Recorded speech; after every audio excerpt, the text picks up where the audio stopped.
Rose Namajunas left no doubt she is indeed better than Zhang Weili as she defeated the Chinese fighter in a championship rematch that took place in the co-main event of UFC 268 this past Saturday. Hello everyone, my name is Danny Segura. I am a mixed martial arts reporter for MMA Junkie, and in this video, we are going to discuss Namajunas' second championship victory over Zhang Weili, as well as what could be next for both fighters. So let's discuss the fight first before we start talking about the individuals and what could be next for them. So it was a pretty even fight, I would say. It was a pretty exciting fight, very entertaining. It ended up being a split decision, 47-48, 48-47, and 49-46, obviously with those last two scorecards favoring Rose Namajunas. This was a bit of a weird fight, and I say this because I think it was the closest fight that we had on the UFC 268 card. Obviously, I mean, a split decision here. That I believe the only split decision on the entire card. But it was super even. I think the fifth, obviously, was all Namajunas. The fourth was pretty comfortable for Namajunas as well. But the first three rounds were very competitive, and honestly could have gone either way, depending on how you score a fight, how you saw it that night.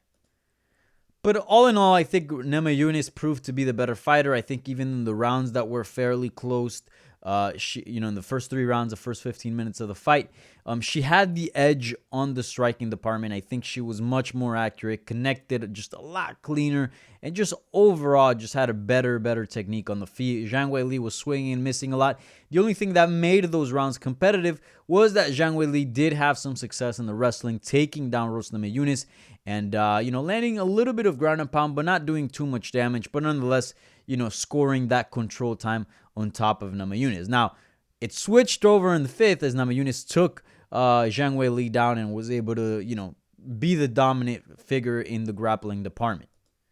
But again, all in all, a great performance from both fighters. They put on an exciting fighter, but I think it leaves no doubt that Namajunas is the better fighter here. Not only did she edged out Zhang Weili here in a split decision and had the most dominant rounds of the fight, being the fourth and the fifth, but, she did win the first fight via first round head kick knockout. So you pair those two victories together, and I think it's pretty obvious that Namajunas is the better fighter, at least for now.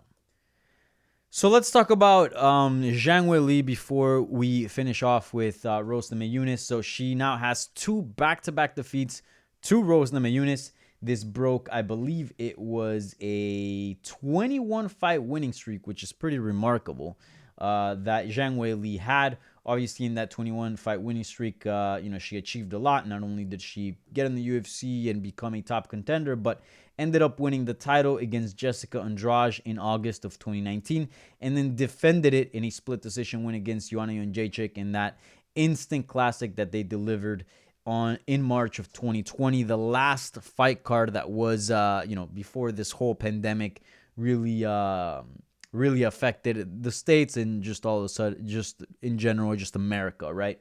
I think it was already pretty advanced in other parts of the world. Now she has two back-to-back losses. This puts her in an interesting situation. Obviously, a former champ, but one that delivers time and time again exciting fights or exciting finishes. But nonetheless, I mean, it's still a two-fight losing streak. She is not the youngest fighter on the roster. She is 32 years old, just turned 32 in August. That's not too old, but, I think she has maybe like one run again at the title. And that's about it. Asking for another one if she were to come up short again in the future, trying to regain the title, then that'd be a tough task, especially at 32. But she's got some good things going for her. As I said, she's a very exciting fighter, which that always pays off in the UFC, whether it's exciting fights or exciting finishes. The UFC seems to have a lot of interest in China and that market.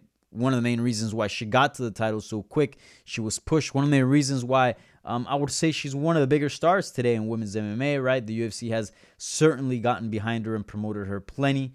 So that is good. I think the only negative aspect here is that she's 0-2 against the champ, and that's literally one of the worst positions that you can be in any organization, because a third crack being two down is just is just hard to come by unless maybe there was some controversy or, things change. But all in all, Rose Namajunas seems pretty constant, and also neither of the fights were controversial. I think everybody felt pretty comfortable that Namajunas won that fight. I think at very best, maybe Zhang Weili could pull off a draw.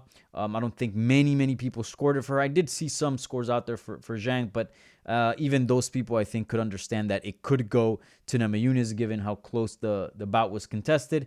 And then you pair that head kick KO in the first bout, and it's gonna be a tough task to get the title shot. And I think Dana White even said it at the post-fight presser.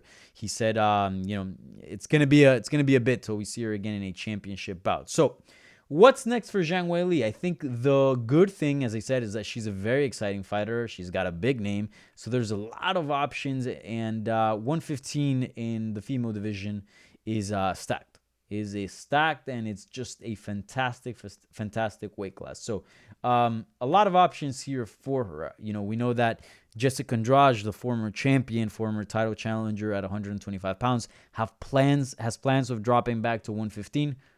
I wouldn't be too mad at watching that rematch. I think the first fight was very much like Zhang Weili's first fight with Rose Namajunas, in the sense that there was a first round KO. It was quick. But if they fought again, it probably wouldn't happen, right? Not saying that Zhang Weili would lose, but just saying that, again, it'll probably look more like the rematch between Zhang Weili and Rose Namajunas, a more even, and certainly we would just see a lot more action, a lot more in time, a lot more cage time in general. I don't think it'll be a quick KO from either fighter. I mean, Jessica Andrade has crazy hands, so maybe, you never know. So I think that's a very, very good option. If not, look, I don't think Zhang Weili necessarily needs the longest journey back to the title, given her style and her name. So look, why don't you put her up against a Marina Rodriguez, who looked amazing against Mackenzie Dern, who's proven to have excellent striking. Why not that fight? It'll be extremely fun, and obviously, a big fight for Marina, and a not so step back for Zhang Weili, which is ultimately what any contender coming off a title fight loss wants, right? They don't want somebody at 15 or anything like that. They're looking just to stay right in the top 5 and compete with the very best, so they can get right back into another title shot. Now, another fight that I'd like to suggest out there, and look, there's just so many. It's crazy. I think Tecia Torres is not a bad option. She's looking for a big fight as well. The two had fought before, and I don't exactly remember the fight, but obviously Zhang Weili won it. From what I remember, it wasn't a wash. It wasn't that one-sided. I think Zhang Weili pulled off a solid win. It was a unanimous decision, so she didn't run her over and pick up like a first-round KO or anything like that. But certainly that could be an option. I'd also throw out there, obviously, run it back with Joanna Jędrzejczyk. That was a super controversial fight. A lot of people had it for Jędrzejczyk. Obviously, a lot of people had it too for Zhang Weili. So why not run that one back? It kind of feels weird that they wouldn't be fighting for a title. But nonetheless, you can put that on a ESPN card and make it 5 rounds on the main event. I don't think not many people would be mad about that. So those are kind of the matchups that stand out for Zhang Weili here. I think, running it back with Joanna Jędrzejczyk would be extremely interesting. Also, that Marina Rodriguez fight would be really fun. Tecia Torres has a good name and looking for a big fight. I think those 3 are probably the ones that stand out the most next for Zhang Weili. Now, as far as what's next for Rose Namajunas, I think it's pretty obvious. There's really only one good answer. There are a few other options there that you wouldn't, that do merit, that do have some merit. But considering this one specific option, everything else falls short. And that is, of course, former UFC strawweight champion Carla Esparza. Oh my God, I don't know how this is not so obvious for Dana White, and he feels like there are many options at 115 and that Carla Esparza is not the obvious choice here. But look, Carla Esparza is your first ever UFC strawweight champion. She won tough.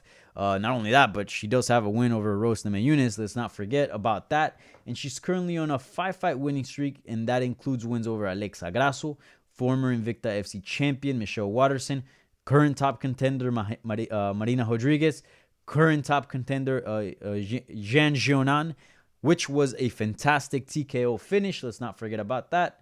That was not too long ago. That was back in May of this year. And you had all those things, plus, the fact that, Joanna Jędrzejczyk is a bit on ice and is not looking to come back.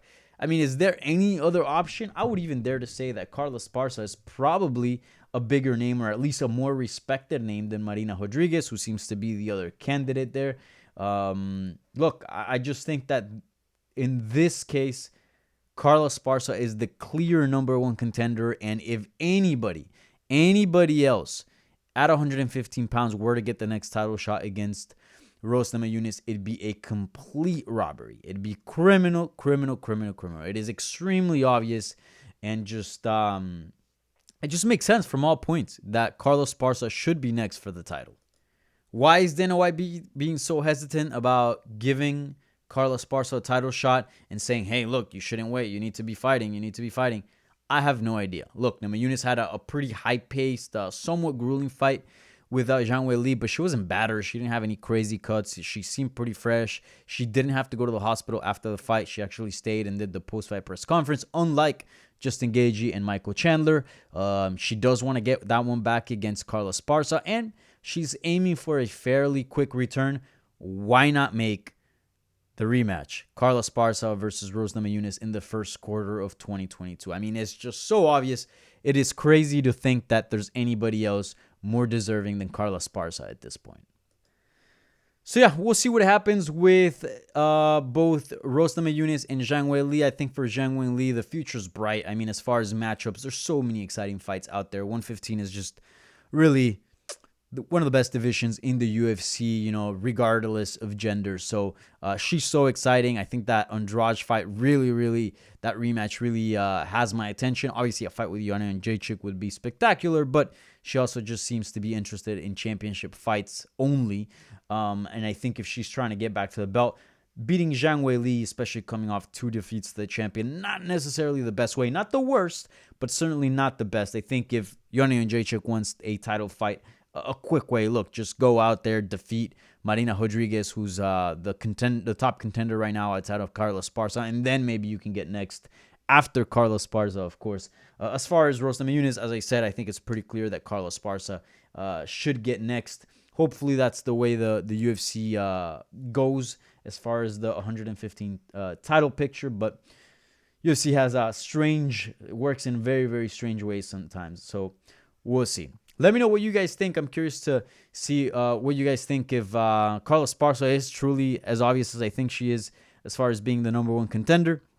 Also, let me know what you think should be next for Zhang Weili. I think there's a lot of very interesting matchups out there for her. So comment below, like, subscribe, the whole deal. Thanks for watching, and I'll see you guys soon.